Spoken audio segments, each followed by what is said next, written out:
என் ஜீவனே இந்த ஆலயம் உனக்காக.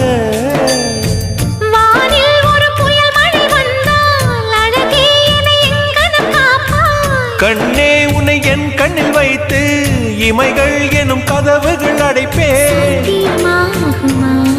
நான் சத்தியம் செய்யவா? தொடு தொடுவெனவே வானவில் என்னை தூரத்தில் அழைக்கின்ற நேரம்.